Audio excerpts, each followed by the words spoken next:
Okay, everybody. I want to thank you and for being on time and being with us this afternoon and welcome you to the Youth Studies Info Session. My name is Sarah Zeller-Berkman. I'm the Academic Director of Youth Studies Programs at the CUNY School of Professional Studies, and I'm joined today by my colleague and our program coordinator for Youth Studies, Shanira Rojas, and she's also a Youth Studies alumni. We have three goals for today's info session to kind of give you all you need to know about the Youth Studies MA and Advanced Certificate.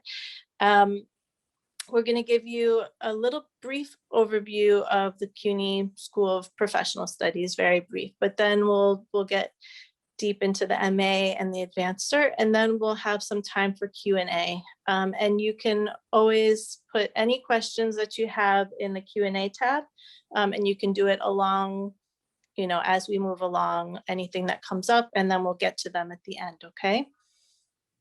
All right, so let me start by telling you a little bit about CUNY and CUNY SPS.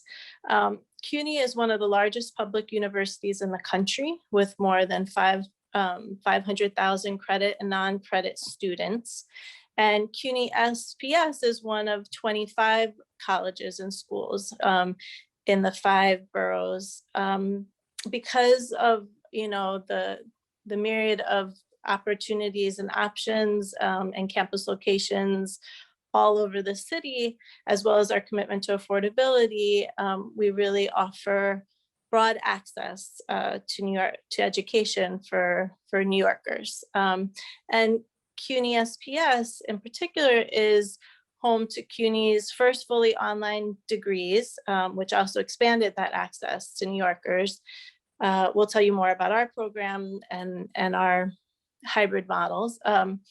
But by design at CUNY SPS, most of our programs relate to professional fields and are really designed for people that are in the workforce and really want to link their education to their professional development. CUNY SPS is also home to really innovative degrees. They respond not only to where the field is at right now, but really are helping to create the field, co-create what it should look like in the future. And so that's true of the Youth Studies program, which is unique in the CUNY SPS, the CUNY ecosystem, as well as in the tri-state area. But we also have one of the first disability studies in the program, applied theater, etc. So I'm gonna pass it over to my colleague Shanira Rojas, who will tell you a bit more about our program and our students. Hi everyone, thank you so much for joining us today. So the target students for the MA or Advanced Certificate in Youth Studies are frontline youth workers, supervisors in youth programs, youth activists or advocates, administration, program managers that work in youth serving agencies, organizations, and also graduates of BA or BS programs, primarily in human services, education, social work, psych, public admin, childhood studies, or any related fields. We've had people join us from all different types of undergrad programs. And for job prospects, many youth serving organizations and like frontline youth workers are usually part-time for the most part, but having the credential can boost someone to full-time. Usually we've seen through our research that people will get about double the pay, but being mindful that they are moving from part-time to full-time. They also are getting higher level positions in youth serving organizations, city agencies, and they can teach at the undergraduate youth studies program. We're actually building one, but there's also a child and youth studies program over at Brooklyn College that we have had some alumni teach at. And I want to just show some of our alumni, some of their spotlights. This is Mia. She started working for an alternative to incarceration program when she started in our program. And now she's working at the national level at the Vera Institute of Justice. And this is Allison Cook. She works at the Department of Transportation, and she used her time in the program to learn and strategize solutions that were applicable in her actual field. And, you can see that her work in the school directly, translated into her actual work. She helped to create a hands-free playground for children in high needs in New York City neighborhoods. And that's only a little bit of what our amazing alumni have done. I'm just going to pass it over to Sarah now, who will share the program structure. So we have a face-to-face option as well as a hybrid option now, which means that you can choose to take a path through the program where you don't have 3 hours a week for 15 weeks, but it may be that you come together synchronously for 3 or 5 times a semester, and then you have online content. So you get some of the community and the interaction that really is at the heart of our work, but you also get the flexibility of not having the weekly meetings. And this has allowed us to offer our credential to people that aren't New York City based, or for people that just have many other kind of parts of their lives and people to whom they're responsible and need a little bit more flexibility. So we have various options, and we can talk to you more about that. This is one of the only youth studies programs that is a standalone program, meaning that we are not a sub-department of education degree or a social work degree or a psychology program. This is a youth studies degree. We are multidisciplinary though, so we draw upon all of the aforementioned disciplines in our work and kind of pull best practices from many of the social sciences as it relates to young people. We are 30 credit masters. Typically, our students are working full-time and go to school part-time, although we do have people that are going to school full-time. But if you're going to school part-time and taking 2 classes a semester, it means that you can do it in 2 years. You take an elective in winter or summer, and if you are going full-time, you would be able to complete in 1 year. There are 8 required courses and 2 electives, and I'll get more into our courses in a minute. But we do include a practicum. This doesn't look like your typical social work practicum, for example, just because we found that our students mainly are already working in organizations and couldn't necessarily do 15 extra hours a week. So we really try to have people have their own sites as learning labs. And then for people that don't have a site, we have placements and many partnerships. We have research methods course, and we also have a capstone. Many of our students choose to do original research, and we also have another option of an autoethnography, where you're really kind of researching your own experience in the program and going in deeper into some of the themes that have emerged for you as a learner.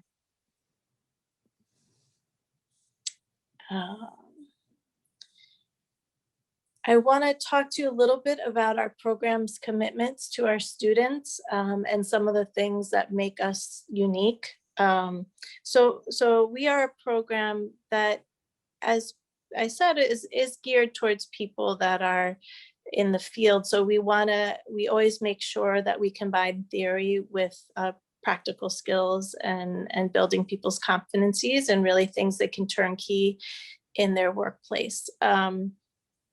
We also want our students to have a sense of where their work fits in the larger socio-historical and political context, and as well as make sure that we're bringing to our students latest and most up-to-date promising practices in the field.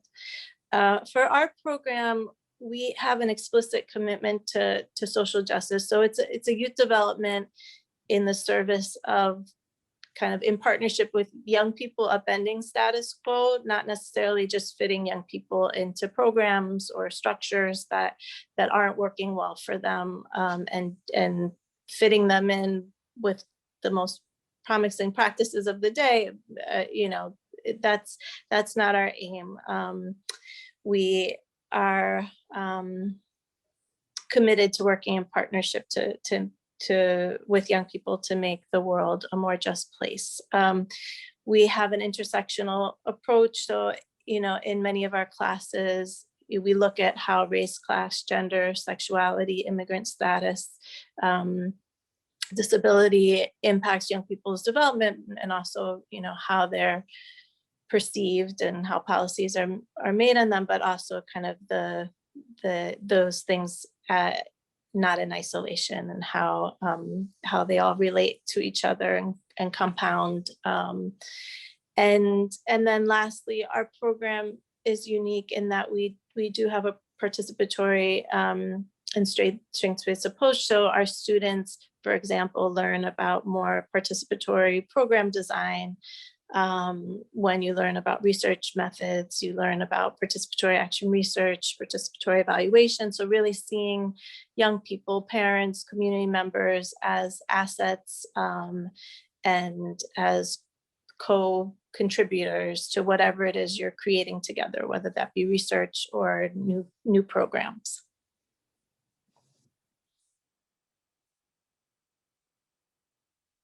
I'll go over these very quickly because we kind of talked to you about it. When we say our commitments, those are also kind of our promises to our students, which are the PLOs. This is what you as a student would get out of it. So knowledge of theory and history, but once again, best practices.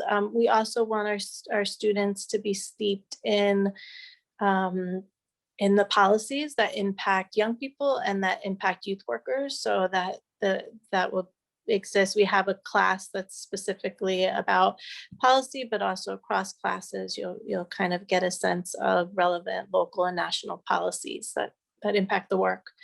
We want to make sure that our students really get a chance to apply what they're learning, whether that be about management and programs, capacity building, and evaluation, and kind of facilitating both with young people and staff. And then we are very committed to having practitioner scholars be at the forefront of those creating some of the research in our field. So we offer our students multiple opportunities to generate research about youth programs or youth issues. And we can tell you more about our research agenda, as well as where that lives in the various courses that you'll take. So as I mentioned, we have 8 required courses and 2 electives. I'll go very briefly over some of the required courses. So you begin your journey really looking at kind of the construction of adolescence in the US. So once again, this is like historically, where did the concept of adolescence come from? How has it shifted over time? How is it constructed differently in relation to law, health, kind of different arenas, but also how is it constructed differently when you're looking at the different ethnicities, across classes, gender, etc.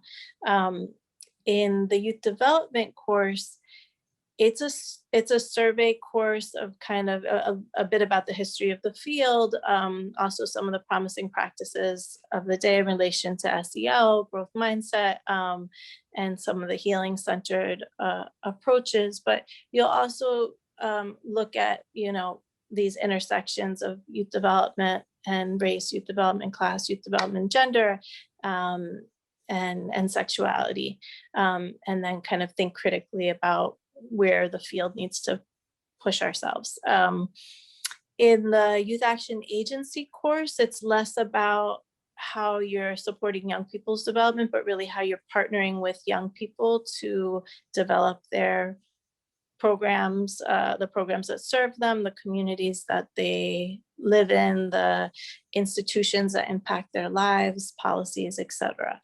The group work course comes from our social work lineage, and it really looks at kind of your role as a group worker, as a facilitator, and how that shifts over stages of group development. So beginning, middles, and ends, how you can identify the needs of a group and how that shifts at different ages and stages, and just kind of with the unique composition of any group that you're working with, whether it's young people or adult staff. With the practicum, as I mentioned, we have developed a model where you are learning about how to run a program. So, you know, from soup to nuts, you'll do stuff related to management practices, related to budgeting, and all of this, I just want to say, is really about how to infuse both youth development principles and practices into how you run an org, but also to really think about diversity, equity, and inclusion, and how that, and a social justice framing, how that guides how we think about organizations and what that can look like, whether it's a traditional nonprofit or cooperatives, et cetera. And then with our research methods course, you're going to get an overview of qualitative methods, but you're also going to build up your outline for a research project, which you can do. It's kind of the part 1 to your capstone course. And I'll just briefly, before I talk about the capstone again, say that we do have a policy course. And once again, it's looking at local, state, and national policies that impact young people's lives and youth workers' lives. It runs the gamut. It looks at kind of juvenile justice policies, educational policies, policies that impact immigrant and refugee youth and young people. So but once again, throughout all of it, it's really also having us build some skills related to advocacy, and developing your own kind of policy briefs, etc. So building skills and competencies in that arena. And then with the capstone, you can choose to do original research. As I mentioned, many of our students do. And it can be about any topic that you either have just kind of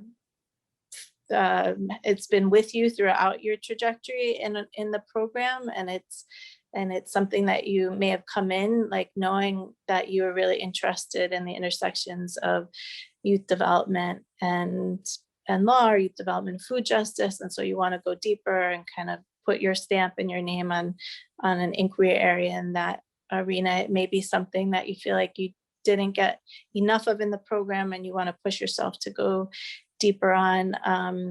It can look like many things, or it can also look like an autoethnography where you're studying your own educational experience in the program, and pulling out themes that have been the things that have really shifted your thinking or are going to drive your work as you're moving onto your next phase. And then we have tons of electives. So we have a community and youth organizing course. Maybe some of you joined us because there are some outside panels that we host in association with that course. We have adolescent sexual health. We have reframing disabilities, criminalization and youth development. We have many options to choose from, and we're also constantly kind of creating electives that respond to the moment and our field and the needs and desires of our students.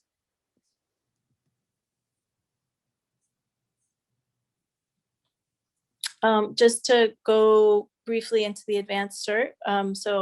Those were the courses for the master's program, the 30 credit. There's also a advanced cert, which is 12 credits, and it's really a stackable credential. So it's the first 4 courses of the master's program. And so for some people, they're doing the advanced cert because they actually have a different master's, don't necessarily need a full master's, but they want to be part of a learning community with shared commitments and want to upskill in some way. We also have people that do the advanced cert because they're not yet ready for a master's for a myriad of reasons, or they don't want to commit yet to the master's. And so they do the first 4 courses and then decide if they want to move on into the master's. And it's a very easy, smooth transition. Actually, I was one of those students as well. I started off at advanced Sure. and transitioned then over to the master's. Very easy pathway, which is really great too. Because some people might not go in if they want to, do the whole thing. It might be overwhelming, but it was such an amazing experience. And I was like, I have to finish. Yeah. So these are some of our professors that teach in the program. The great thing about it is that they're also serving in the youth development field. So they have a level of expertise and understanding in the youth studies program, and as well as being, in the fields, especially during this time where it's been tricky because of COVID. So they're definitely understanding in that way. And I also wanted to talk a little bit about our how our pedagogy and youth studies program, reflects theory and practices in youth development.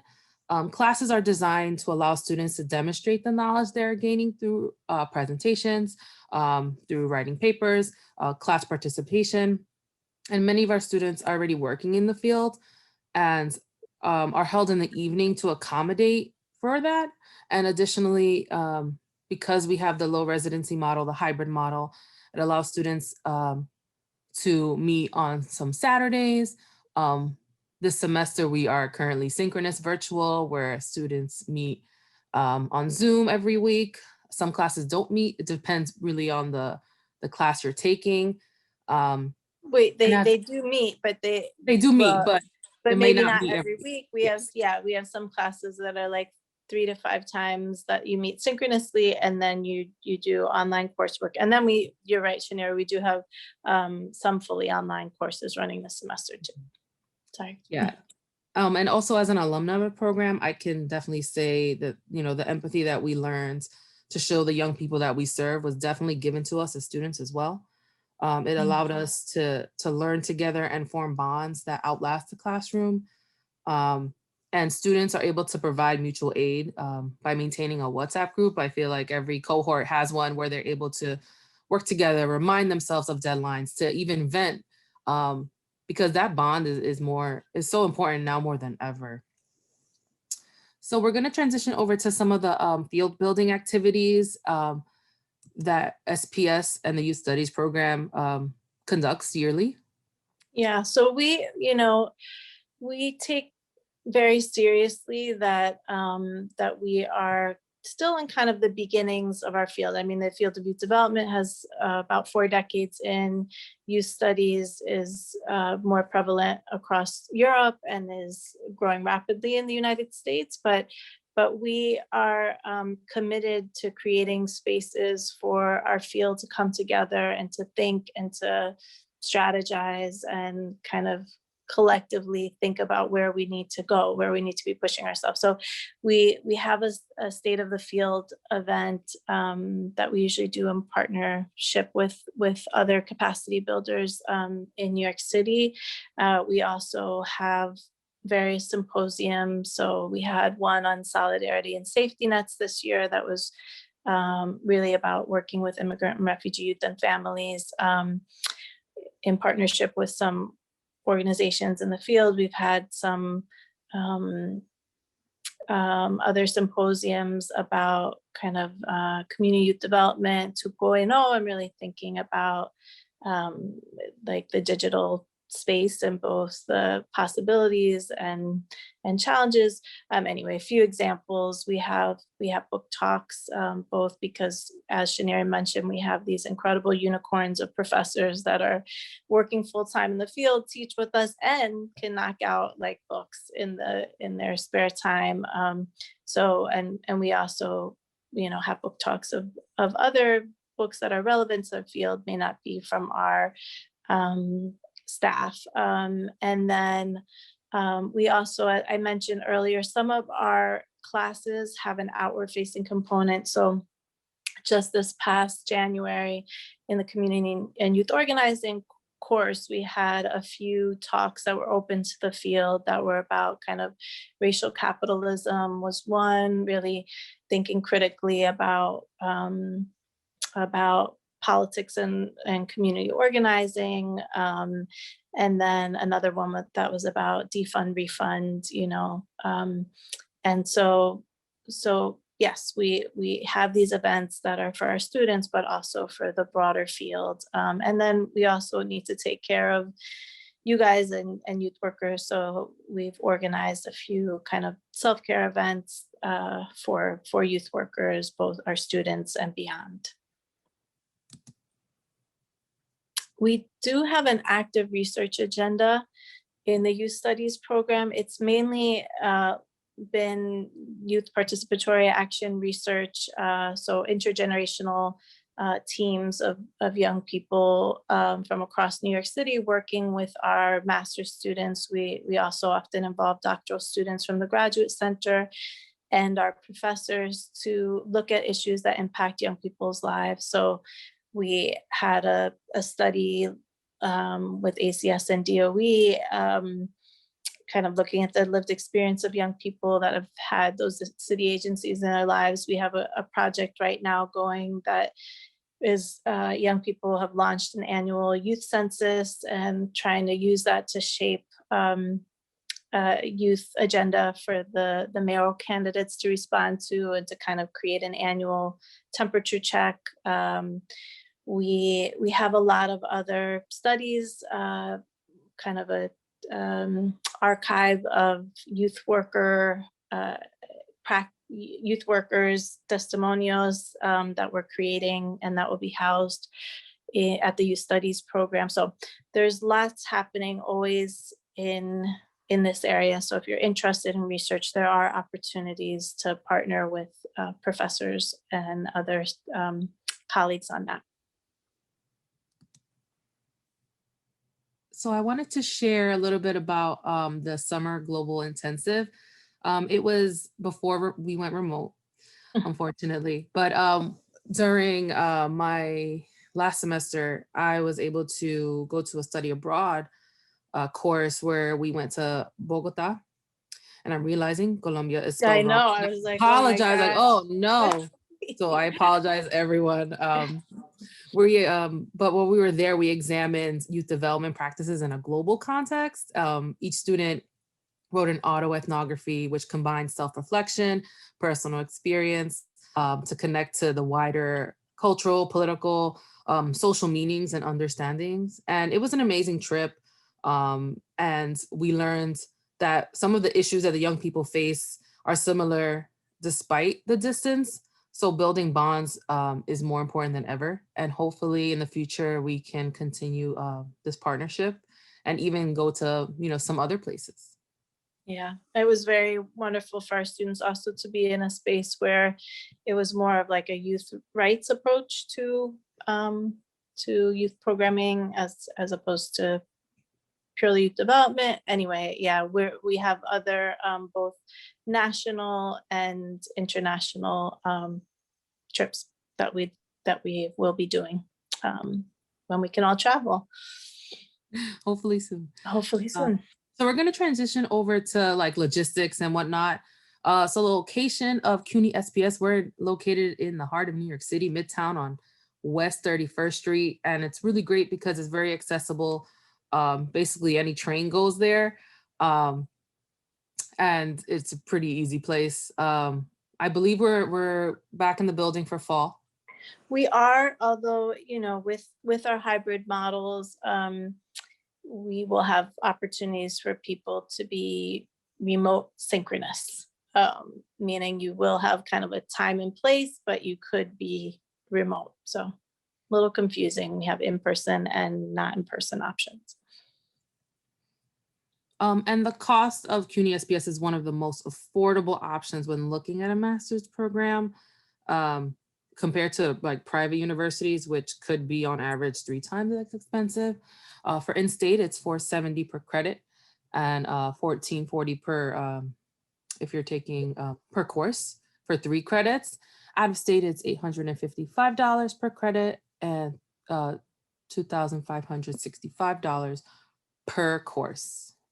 And there is the next, I think, oh, perfect transition, scholarship and grant information. We do have a general scholarship. Most of these scholarships are open for the fall. So the best bet is if you are applying for the fall to also apply for these scholarships as well. We have also a COVID emergency grant, textbook grants, if anyone is having any hardships, SPS is here to help. And just keep in mind that master's students only qualify for financial aid, but that also depends on, completing your FAFSA and things of that nature. So it depends case by case. But this is meaning that if you're trying to decide between the advanced cert and the master's program, you have to look into it. Many times the advanced certificates don't qualify for any federal aid. So to consider that. And we also have this fellowship with this nonprofit organization called Kids in the Game, and Sarah's going to give some more information about that. Yeah, I'll tell you what I know. This is the first year that we're launching it, so it's new. We also have another one with New York Edge coming up soon, but Kids in the Game will pay for your schooling, but you do need to work in one of their programs, and there's a certain number of hours that you need to work every year. You would have to both be accepted to the program and go through an interview process with Kids in the Game to be able to qualify for this fellowship.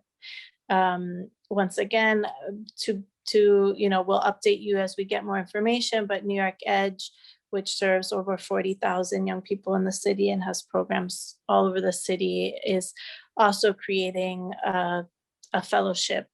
So if you are not currently working and want kind of an entry into the field, that also allows you to get support for your schooling, then please let us know. I think, Shanira, is there like a sign up, or they would reach out to me? Yeah. Okay. So Shanira will put her email in the chat, and you can let us know if you're interested in one of these opportunities that's emerging.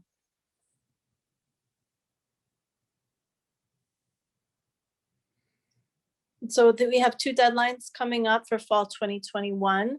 The priority deadline is April 8th. If you get your application in for this deadline, you don't have to pay the application fee. So it's, once again, although CUNY is affordable and the application fee isn't tremendous, it's great savings if you can get in your application early. And then we have our regular deadline, which is May 20th. And we are available both today, but also, if something comes to you after this info session and you want to reach out, we are available to kind of walk you through the application process.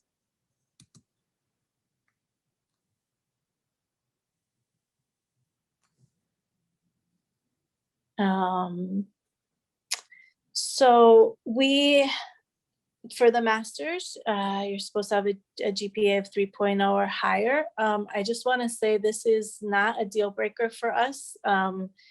We have had incredible people come into our program and be amazingly successful that didn't have a 3.0 for many different reasons. So it's one of the the things that we look at on the rubric when we're deciding who should come into the program.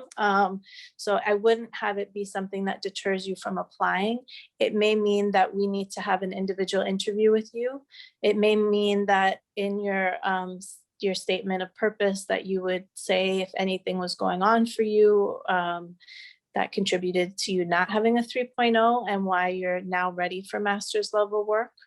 But once again, not a deal breaker.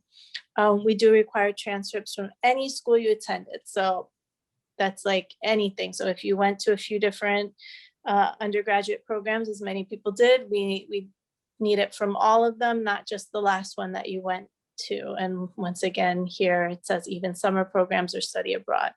You have to have already gotten your BA or BS. When we say related discipline, I think as Shanira alluded to, kind of the funnel for who can come into a youth studies master's is pretty broad because we have such an interdisciplinary degree. So related, can be many different things. We prefer experience from the field. It's something that, once again, you may get points on a rubric. It doesn't mean you have to have that. Like I said, we have many partnerships. We can support you to move to your next step in your career, even if you're coming in maybe from undergraduate or coming in from a different field entirely. We will want you to write a personal statement that will allow you to talk about both your experience, your past, kind of where you see this degree taking you, and basically just give us a sense of you. And then we need a resume or a CV. You need 2 letters of recommendation for the master's. You only need 1 for the advanced cert. And these recommendations should be either a supervisor or a professor. They shouldn't be a friend or like a lateral colleague. And then once again, I mentioned if there are any things that maybe are missing from the bullets above, then we may have to do an individual interview. Okay, now is the time. Let us know your questions. Once again, you can put them in the Q&A tab. If it's not a question. Yeah. The question is, if someone works full-time, is it also possible for them to attend classes full-time, or do you recommend taking up a part-time schedule? Well, I mean, it's not impossible, but we would probably ask that you not start off that way. We don't want to set anybody up, and it's master's level work. So there's at least 3, articles, chapters. We use, book, TED Talk, other videos, but at least 3 per class per week, right? And then this is heavy on written assignments. We're not a testing program. So anyway, it's a bunch. And so it may be that you start, if you want to start with 3 and then go up to 4 the next semester. But usually if you're full-time, we say not to do full-time school on top of that. Yeah, it's a lot of work. I was a full-time employee and I decided to do part-time. And that felt like a lot too, but it's all about time management. So I'm just not sure how someone could do full-time school and full-time work, because that's just seems like very intense. So my suggestion is always starting off as a part-time student. And like Sarah said, if you are able to manage it and you want to take more courses in later semesters, that's totally doable as well. We have another call. All right. Any other questions? I know that someone had raised their hand. I'm so sorry. It was while we were talking, but please ask any questions now. Yes, we have some more questions. Okay. Are there any current volunteer youth programs or opportunities that I can participate in? Absolutely. I mean, if it may be that one of the fellowships that we're talking about would be a good idea for you if you're looking to gain experience in the field and have them help pay for your degree. If you are working full-time and you're kind of in another profession and you need to stay in that while you're going to school, but you want to do some volunteer work, we can talk about that. Once again, we have many different partners that we can connect you to. We also have another comment about a person coming from a different background, having a bachelor's in merchandising management, but youth studies is something that they really want to pursue. What would you recommend, Sarah? I mean, I think it's fine. I think in your personal statement, if it's not evident to our admissions committee that like, oh, you did a bunch of psych and like if the pathway is a little bit different, I think you just really need to be explicit about why you're choosing this degree, why it's the one for you, what you want to do when you leave here. But we're very accepting. Like whatever you did undergraduate, I think wouldn't impact us in thinking that you could do something in our field moving forward. Yeah. Another question is about the DYCD scholarship, asking if the program has ended or are we still partnered? Yeah. So they had a pause for COVID. This is something I know, Shanira, you did it. A lot of people in your cohort did it. Hopefully it's something that they will enact again. I was just talking to somebody from DYCD. I think they got their full budget. The proposed 2022 budget is looking pretty okay. So hopefully that'll be something that comes back. What's lovely about that scholarship is that you could use it for paying tuition. You can use it for paying for childcare. Like there are some scholarships where it goes directly to pay off tuition. There are some scholarships where it goes to you and you can decide what to use it with. That one is more flexible and the amount really has varied depending on how many people apply to it that year, but it usually ranges between, Shanira, you may know too, but I think between 800 and 1,500, right? Yeah. I remember, I think it was like up to like one class. Yeah. It was about like 15. It usually pays for one and then you cover one if you're doing 2 a semester.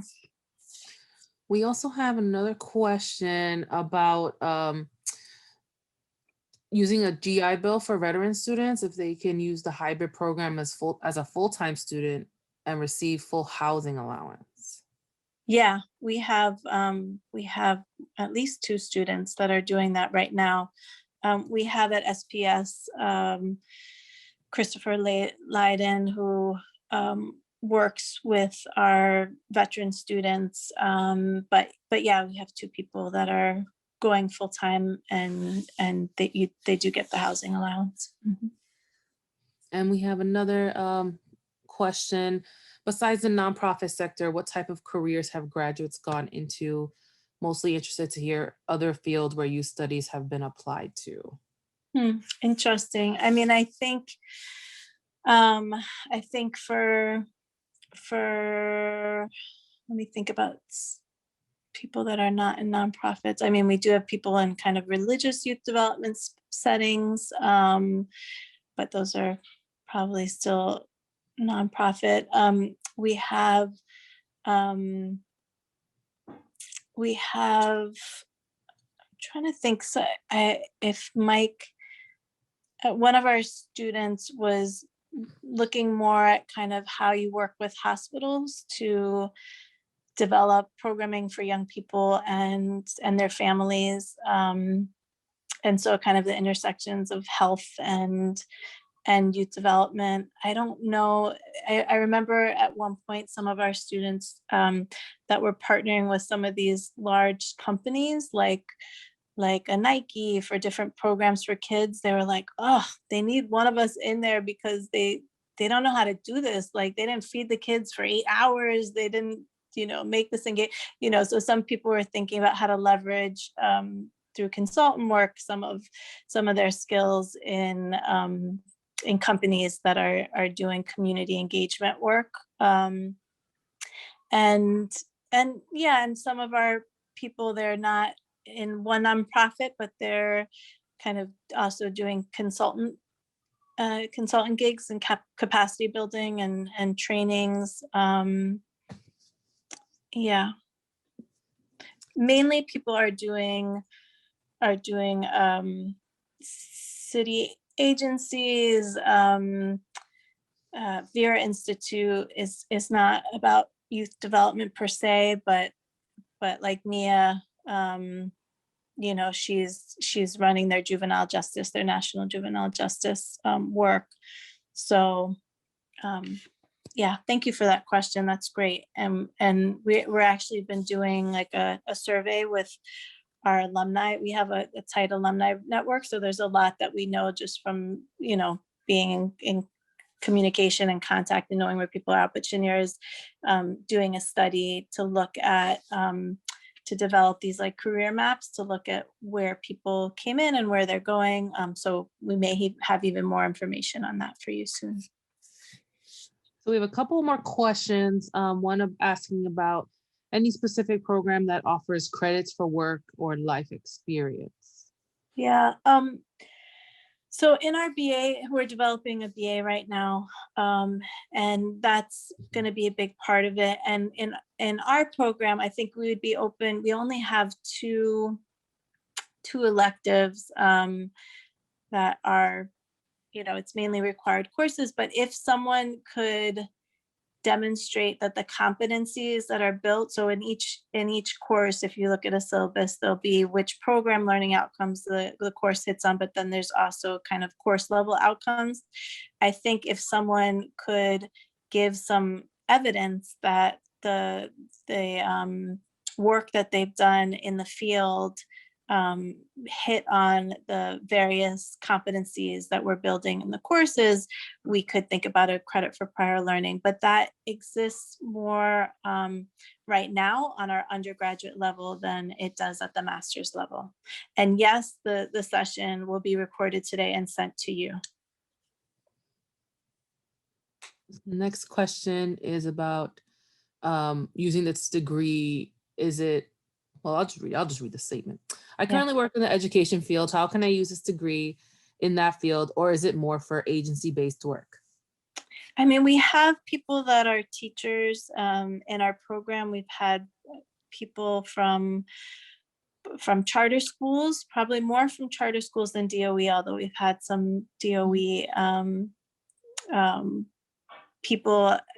I think the teachers have mainly been from charter schools.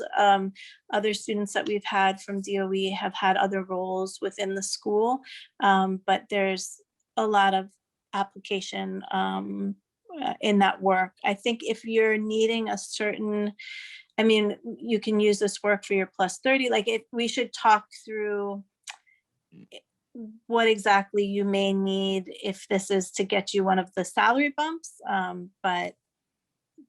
But yeah, we do have students that are in the education field. We also have, how does this graduate coursework differ from an undergraduate coursework? How can I prepare for it? Mm-hmm.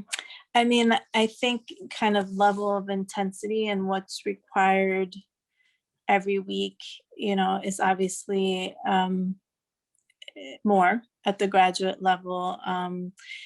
It's also, you're going to have to apply, analyze, synthesize, like kind of do higher level thinking. And that can sometimes happen during class time in partnership with your colleagues as you're pushing each other's thinking or doing certain kind of practice labs or moving through scenarios, talking through things you've read.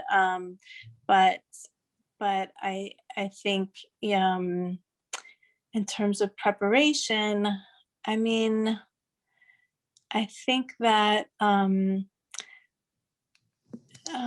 don't know. I mean, I would be willing offline. There are certain things that like I'm reading right now that,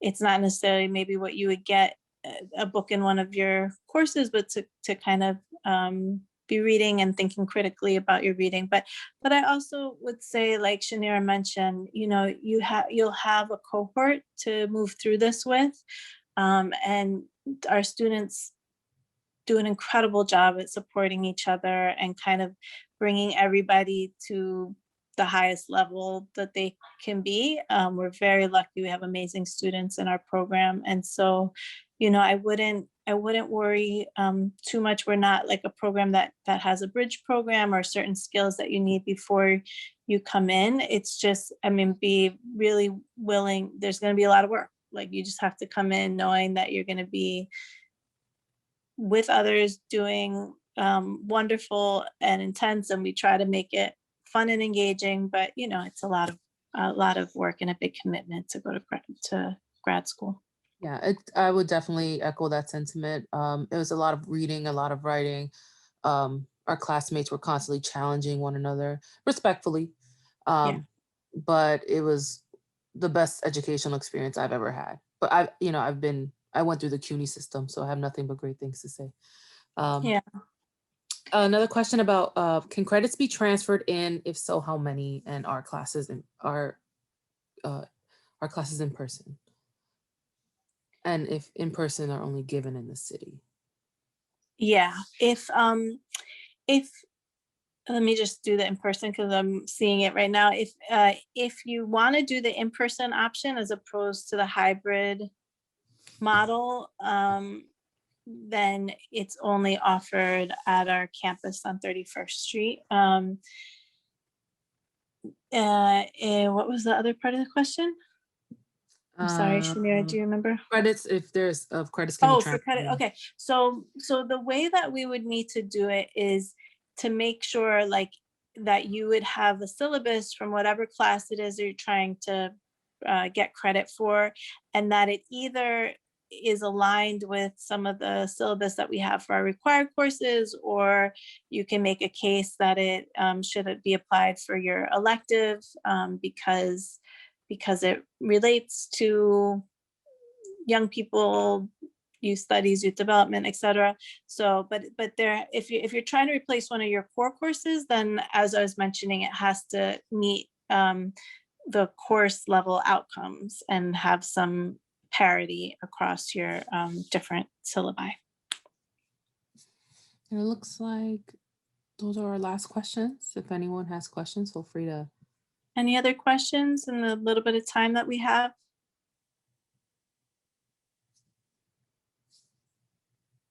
Okay. I want to thank you so much for spending your time with us this afternoon. As we mentioned, you know, you can contact us at any time if you have some questions later on tonight, later on in the week, as you're going through your application. And yeah, I would just say in this contact information, my cell phone, which is a 646, is the best way to get at me in this moment of not being on campus. Although I do check the other periodically, but yeah, thank you, everybody. We do have one more question that just popped in. Oh. It says, is there an internship, I'm assuming a requirement for the program? Is there an internship requirement? Nope, we do. As I mentioned, we have a practicum requirement, but you can use your own site as a learning lab, or if you would like to have us set you up with a partner organization, we can do that too. I think we're good with questions, but feel free to email us. Yep. We're here to help you guys. And we're very responsive. Like, we help guide you if you need help with not only like applying for the program, but like admissions, financial aid, registering, all that good stuff. Yep. Okay, everybody, have a great rest of your week. Bye. Oh, a message. Oh, thank you. Okay, thank you too. Right, Shanira, you can actually end the event as the host. How do I? Oh, I just on put the bottom. End meeting on the bottom right corner. There should be like a red button. I have a stop share. Oh, end. All right. Okay. Oh, there we go. And Take end care. meeting for all, so that like it would shut us everyone out. Yeah, you got it. All right. Whenever you're ready. Okay. Thanks everyone so much. Bye. Bye. Thank you.